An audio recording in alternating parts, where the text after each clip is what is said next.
Banyak konglomerat hitam yang menyuci uangnya, mempersembahkannya kepada gereja. Sedih sekali lihat fakta ini. Maka itu negara ini sudah runtuh karena tiang utamanya sudah tidak ada. Keadilan menjauh dari negeri ini. Maka itu kita belum merdeka. Selama masih ada orang lapar, maka negara ini belum merdeka. Selama masih ada orang miskin, negara ini belum merdeka. Dengarkan gereja. Sudah lama saya punya keputusan ini.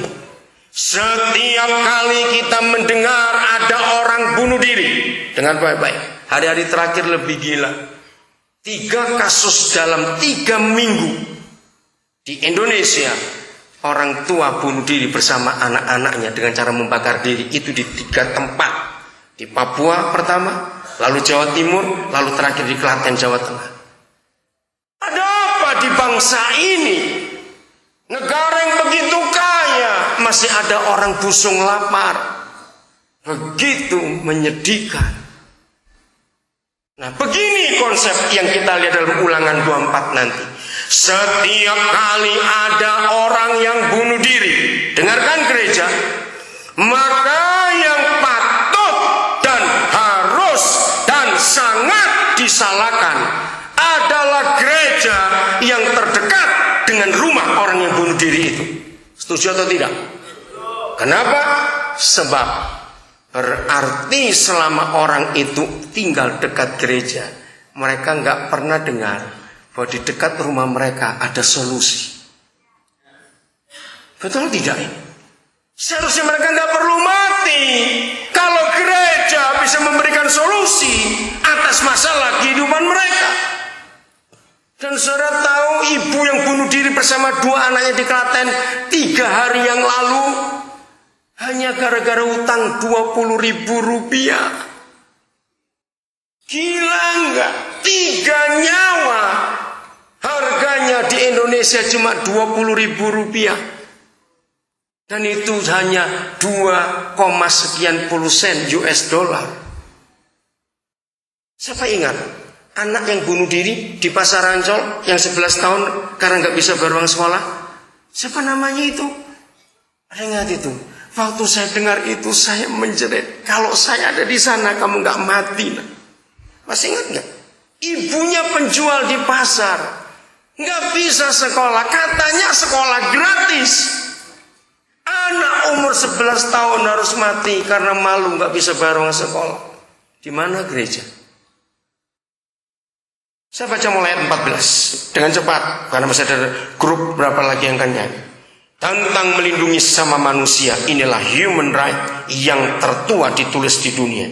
Ayat 14. Ini salah satu kesalahan bangsa kita.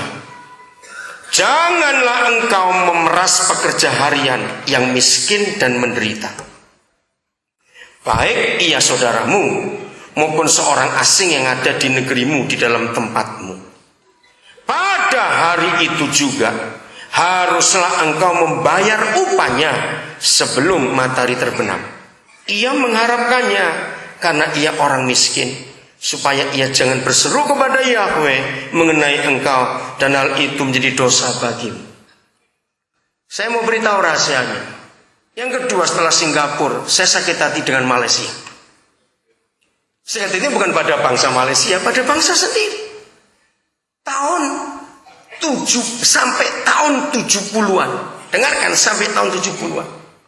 Saudara, seluruh perguruan tinggi di Malaysia itu mengimpor dosen dari Indonesia. Dengar ini baik-baik, itu sejarah. Jadi dosen-dosen UI, ITB, ITS, IPB itu diekspor dari Indonesia mengajar ke Malaysia. Sekarang saudara harus tahu, jumlah mahasiswa Indonesia yang kuliah di Kuala Lumpur belum di yang lain. Saudara tahu jumlahnya hampir 30.000 mahasiswa. Terbalik total. Tahun 70-an sampai tahun 70-an, Pertaminanya Malaysia namanya Petronas. Itu belajar ke Indonesia. Maka itu zamannya Pak Ibnu Sutowo masih jadi direktur. utama Pertamina, bolak-balik ke Malaysia karena ngajar, memberitahu bagaimana caranya. Setelah mereka pintar, kita yang bodoh. Malaysia punya gedung terkenal, Menara Kembar Petronas, yang jadi ikon bangsa itu. Kita cuma punya Monas. Begitu menyedihkan, saudara. Kenapa? Nah, ini rahasianya. Hukum yang dipakai oleh Malaysia dan Singapura itu hukum Inggris. Inggris itu negara Kristen. Hukumnya adalah ayat ini.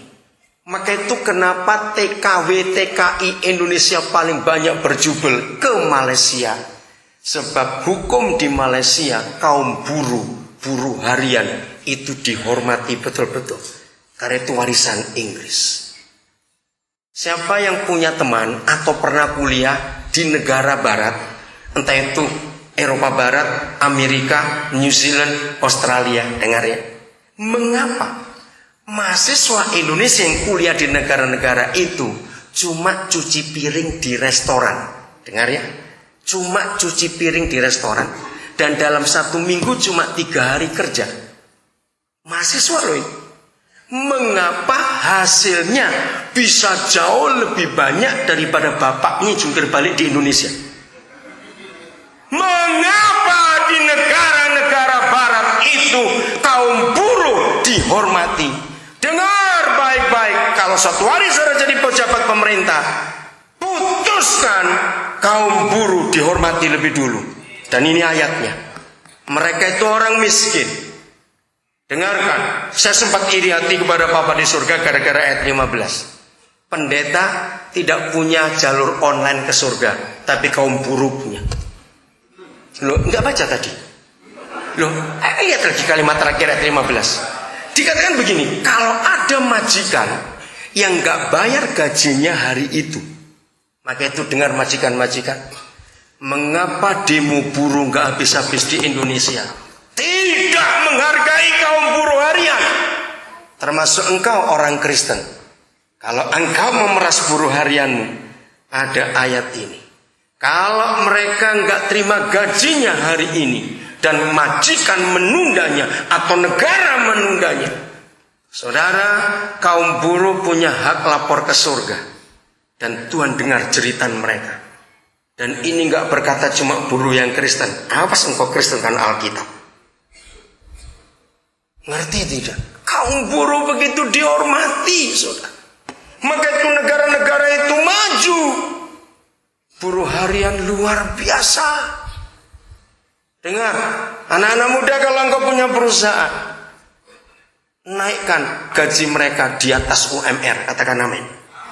Nah, ini bos pelit akan sangat tersinggung dengan firman ini.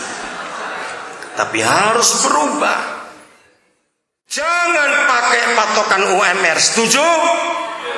Naikkan, karena UMR pun terlalu murah di negara ini, saudara. Nggak cukup untuk mereka hidup. Maka itu birokrat yang menjajah Indonesia. Karena hukum tidak dibuat dengan benar. Karena para pengusaha pun tertekan dengan hukum yang ada. Pajaknya, punglinya, dan suapnya, dan macam-macamnya lagi. Maka itu ongkos produksi jadi mahalnya luar biasa. Kenapa banyak pengusaha larinya ke Vietnam dan ke RRC? Karena beda. Lanjut, saya mau cepat. Ya. Ayat yang ke-17. Sekarang kelompok siapa yang surga perhatikan dalam human right? Janganlah engkau memperkosa hak orang asing. Saudara, di dalam sejarah, orang asing itu kalau bahasa modern adalah kaum urban. Urbanisasi, tahu kata urbanisasi? Orang asing itu adalah orang-orang yang tinggal di satu kota untuk bekerja, tapi mereka bukan penduduk kota itu. Di dalam bahasa modern, orang asing ini disebut kelompok marginal. Tahu kata marginal? Kelompok yang tersisihkan. Nah, di Jakarta, maka itu dunia ini dibuat lucu oleh Indonesia.